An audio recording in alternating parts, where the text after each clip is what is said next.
Hello friends, എല്ലാവർക്കും നമസ്കാരം. നിങ്ങളേവരും കാത്തിരിക്കുന്ന രേവതിയുടെയും സച്ചിയുടെയും നാളത്തെ വിശേഷത്തിലേക്ക് എല്ലാ കൂട്ടുകാർക്കും സ്വാഗതം. എല്ലാവർക്കും നല്ലൊരു ദിവസം ആശംസിച്ചുകൊണ്ട് തന്നെ നമുക്ക് നാളത്തെ വിശേഷത്തിലേക്ക് കടക്കാമേ. അതിനുമുമ്പായിട്ട് ആരെങ്കിലും നമ്മുടെ ചാനൽ കാണുന്നുണ്ടെങ്കിൽ, ആദ്യമായിട്ട് കാണുന്നുണ്ടെങ്കിൽ ഒന്ന് സബ്സ്ക്രൈബ് ചെയ്ത് വെച്ച് ഒരു ലൈക്ക് ഒരു ഹൈപ്പൊക്കെ അടിച്ചിട്ട് കാണാൻ വേണ്ടി ശ്രമിക്കണേ. അപ്പൊ ഞാൻ നേരെ വിശേഷത്തിലേക്ക് തന്നെ കിടക്കുകയാണ്. അങ്ങനെ നമ്മുടെ ശ്രുതിനെ പിടിച്ച് ഗേറ്റിന് വെളിയിൽ തള്ളിയിരിക്കുകയാണ് ചന്ദ്ര.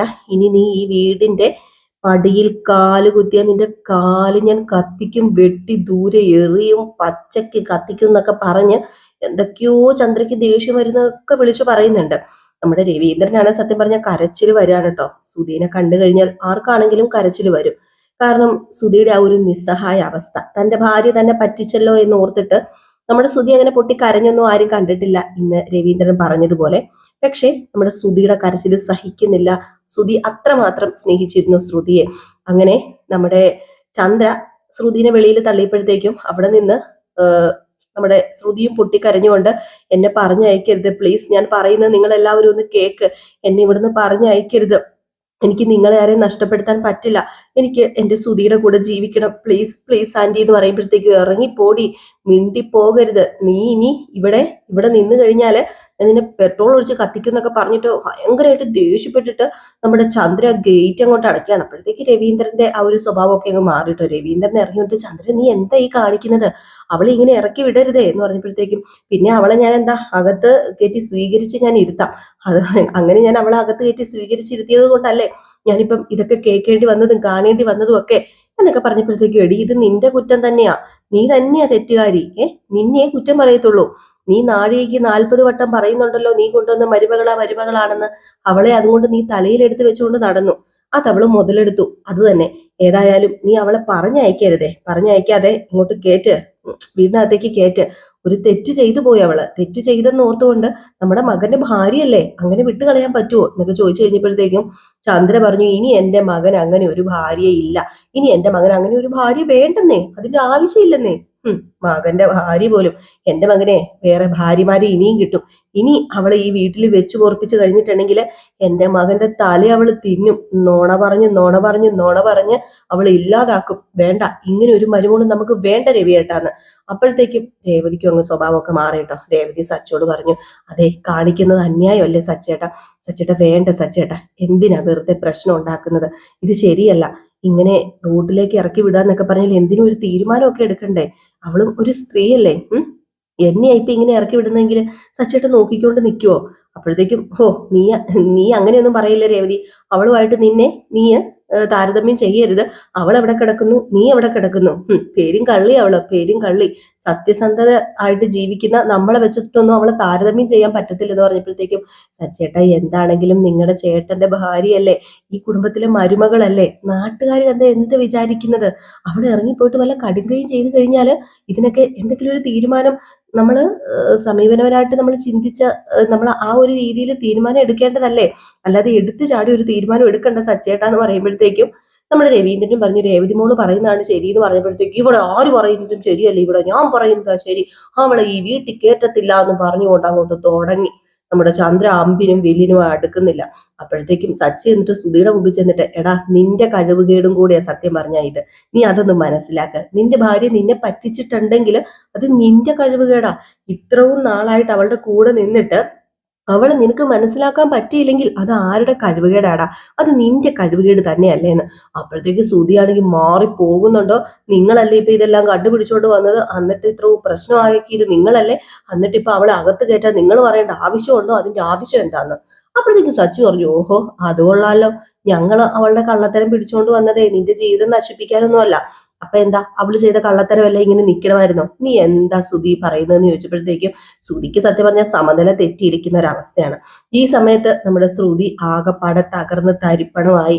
അങ്ങനെ എങ്ങോട്ടെന്നറിയാതെ നമ്മുടെ ശ്രുതി അവിടെ നിന്ന് ഇറങ്ങുവാണോ എന്ന് ചോദിച്ചാൽ ഇറങ്ങുമല്ല, നിൽക്കുവാണോ എന്ന് ചോദിച്ചാൽ നിൽക്കുവല്ല, അവിടെ നിന്നിട്ട് കാര്യമില്ലെന്ന് മനസ്സിലായി. നമ്മുടെ ചന്ദ്ര അങ്ങനെയാണ് എന്ന് ശ്രുതിക്ക് നന്നായിട്ട് അറിയാം. അങ്ങനെ വളരെയധികം വിഷമത്തോടു കൂടി ഇങ്ങനെ ഇറങ്ങുമ്പോൾ മീര വരികയാണ് കേട്ടോ. അപ്പൊ മീര വന്നിട്ട് ശ്രുതിയെ കണ്ടത്, ഇതെന്താ ശ്രുതി നിനക്ക് പറ്റിയത്, നീ എന്താ ഇങ്ങനെ നിൽക്കുന്നത് എന്ന് ചോദിച്ചപ്പോഴത്തേക്കും, അത് പിന്നെ എല്ലാം തൊലഞ്ഞു മീരെ, എല്ലാം തൊലഞ്ഞു, എന്റെ ജീവിതം പോയി മീരെ, എന്റെ ജീവിതം പോയി, നീ എന്തൊക്കെ ഈ പറയുന്നത്, കുറച്ചു നേരം മുമ്പ് വരെ നീ സന്തോഷത്തോടു കൂടി നീ ഇവിടെ ഇരിക്കുകയല്ലായിരുന്നോ? പായസമൊക്കെ ഉണ്ടാക്കി നീ ഇപ്പൊ പായസം എല്ലാവർക്കും കൊടുക്കാൻ പോവാന്നൊക്കെ പറഞ്ഞിട്ട് ഇപ്പൊ നിനക്ക് എന്താ ഇപ്പൊ പെട്ടെന്ന് പറ്റിയത്? നീ പായസമൊക്കെ ഉണ്ടാക്കിയില്ലേ? എല്ലാരും പായസം കുടിച്ചില്ലേ? എന്താടി ഈ ശ്രുതി എന്ന് ചോദിച്ചപ്പോഴത്തേക്കും എല്ലാം തൊലഞ്ഞടി. ബീരാൻ എല്ലാം തുറന്നു പറഞ്ഞു. സച്ചിയോടും രേവതിയോടും ബീരാൻ എല്ലാം തുറന്നു പറഞ്ഞു. മാത്രമല്ല ഇവിടെ വന്ന് ബീരാൻ എല്ലാവരോടും സംസാരിച്ചു. ബീരാൻ എല്ലാം തുറന്നു പറഞ്ഞെന്നോ? അപ്പം അപ്പം നിന്റെ ഇളയച്ചനല്ല ബീരാൻ എന്ന് എല്ലാവരും അറിഞ്ഞു. എല്ലാവരും അറിഞ്ഞു. ബീരാൻ വല്ലാതെ ചതിയാടി ചെയ്തത്. ബീരാനെ കുറ്റം പറഞ്ഞിട്ട് കാര്യമില്ലല്ലോ ശ്രുതി. നിനക്ക് ഇതൊരു ദിവസം കിട്ടുമെന്ന് നീ ഓർത്തിരുന്ന കാര്യം തന്നെയല്ലേ? നിന്നോട് ഞാൻ പലതവണ പറഞ്ഞതുമല്ലേ? കള്ളത്തരമല്ലേ? മറച്ചു വെക്കാൻ പറ്റില്ല. അതൊരു നാള് പിടിക്കപ്പെടും. അതിപ്പോ സംഭവിച്ചു. അത് ഓർത്തിട്ട് ഇനി സങ്കടപ്പെട്ടിട്ട് കാര്യമില്ല. അടുത്ത വഴി എന്താണെന്ന് വെച്ചാൽ നീ നോക്ക്. അല്ല, നിന്റെ കള്ളത്തരങ്ങളെല്ലാം ഒളിഞ്ഞോ?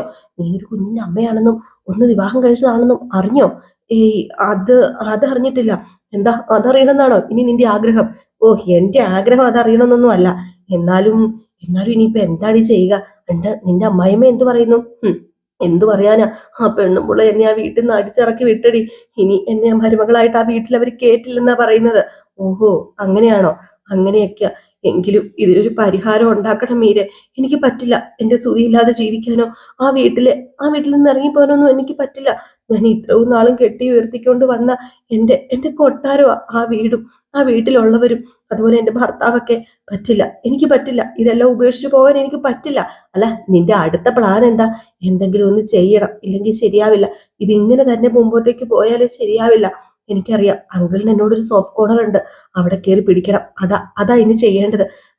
ഏതായാലും ഇന്ന് ഈ ദിവസം ഇങ്ങനെ അങ്ങ് കഴിഞ്ഞു പോട്ടെ, അല്ലെങ്കിൽ ശരിയാവത്തില്ല എന്ന് പറഞ്ഞ് നമ്മുടെ മീരയുടെ കൂടെ ശ്രുതി അങ്ങ് പോവുകയാണ് കേട്ടോ ചെയ്യുന്നത്. ചന്ദ്രയാണെങ്കിൽ തലങ്ങനും വിലങ്ങനും ഒക്കെ ഇങ്ങനെ നടക്കുക. അതിൻ്റെ ഇടെ ശ്രുതിയോട് എന്തൊക്കെയോ പറയുന്നുണ്ട്, പൊലമ്പുന്നുണ്ട്. നിന്റെ ഭാര്യ നിനക്കിത് നേരത്തെ കണ്ടുപിടിക്കാൻ കഴിയുമായിരുന്നല്ലോ. നീ ഒറ്റ ഒരുത്തരാ ഇതിനൊക്കെ കാരണം. ഇപ്പൊ ശ്രുതി തിരിച്ച് അമ്മയല്ലേ എനിക്ക് അവളെ പരിചയപ്പെടുത്തി തന്നതും എന്നെ കല്യാണം കഴിപ്പിച്ചതും ഒക്കെ. ഞാൻ എന്ത് തെറ്റാ ചെയ്തത് എന്ന് പറഞ്ഞ് അങ്ങോട്ടും ഇങ്ങോട്ടും പരസ്പരം ഇങ്ങനെ പറഞ്ഞപ്പോഴത്തേക്കും രവീന്ദ്രൻ പറയുന്നുണ്ട്, നിങ്ങൾ ഇങ്ങനെ പറഞ്ഞുകൊണ്ടിരുന്നതും കൊണ്ട് എന്ത് നേടാനാ? ഒന്നും നേടാനില്ല. നിങ്ങളൊരു കാര്യം ചെയ്യ്. എന്താ നിങ്ങൾ ചെയ്യേണ്ടത്? അവളെ പോയി വിളിച്ചോണ്ട് ആ പെണ്ണ് വല്ല കടുങ്കയും ചെയ്താലോ എന്ന് പറയുമ്പോഴത്തേക്കും ചന്ദ്ര പറയും, അവള് കടുങ്കയും ചെയ്ത ആർക്ക് പോയി? അവക്ക് പോയി. പിന്നെ എനിക്ക് അവളെ വിളിക്കാനൊന്നും പറ്റില്ല. എടാ, നീ മിണ്ടിപ്പോകരുത് കേട്ടോ. നീ അവളുടെ പുറകെ പോകാൻ നിൽക്കരുത്. അങ്ങനെ ഒരു ഭാര്യനെ നിനക്ക് വേണ്ടടാ. നിന്നെ ചതിച്ച ഭാര്യനെ എന്തിനാ നിനക്ക്? ഇല്ലമ്മേ, അല്ലെങ്കിലും എനിക്ക് ഇനി അവളെ വേണ്ട. ഞാൻ തീരുമാനം എടുത്തതാ. എനിക്ക് അവളെ വേണ്ട. കാരണം അവളും എന്നെയാ പറ്റിച്ചത്. എന്നെ ഓരോന്ന് പറഞ്ഞ്, ഓരോ നുണകൾ പറഞ്ഞ്, അത് പറഞ്ഞ് ഇത് പറഞ്ഞ് കുറെ പൈസ എന്റെ കയ്യിൽ നിന്ന് തന്നെ അവളുടെ വീട്ടുകാർ തന്നാന്നും പറഞ്ഞ് ചെലവാക്കിയിട്ടുണ്ട്. ഞാൻ അവളെ വിശ്വസിച്ചു പോയി. ഇനി ഒരിക്കലും ഇല്ലമ്മേ, എനിക്ക് വേണ്ടവളെ എന്ന് പറഞ്ഞപ്പോഴത്തേക്കും രേവതി സച്ചിയും പറയുന്നുണ്ട്, അതൊന്നും ഇപ്പൊ തീരുമാനിക്കാറായിട്ടില്ല. അതൊക്കെ നമുക്ക് തീരുമാനിക്കാം. എന്താ സംഭവം എന്ന് അറിഞ്ഞിട്ട് പോരെ എന്ന് പറഞ്ഞപ്പോഴത്തേക്കും ശ്രുതി വീണ്ടും മെക്കിട്ട് കയറുക. നീ കാരണമാടാ ഇതൊക്കെ സംഭവിച്ചതെന്ന് പറഞ്ഞപ്പോഴത്തേക്കും രവീന്ദ്രൻ പറഞ്ഞു, എന്താ ശ്രുതി നീ പറയുന്നത്? അവൻ കാരണം എന്ത് സംഭവിച്ചെന്നാ? അവൻ കാരണം ഇപ്പൊ സത്യങ്ങളൊക്കെ തിരിച്ചറിഞ്ഞില്ലേ? ഇല്ലെങ്കിൽ വീണ്ടും നീ വിഡ്ഢിയായിക്കൊണ്ടിരിക്കില്ലേ? അവൾ നമ്മളെ പറ്റിക്കുകയല്ലേ ചെയ്തുകൊണ്ടിരുന്നത് എന്നൊക്കെ പറഞ്ഞപ്പോഴത്തേക്കും നമ്മുടെ ചന്ദ്ര, നിർത്ത്, ആരും ഇനി ഒന്നും പറയണ്ട. ഞാൻ എടുത്തല്ലോ ഒരു തീരുമാനം. എന്റെ മകൻ ഇനി അവളെ വേണ്ട, അത്ര തന്നെ.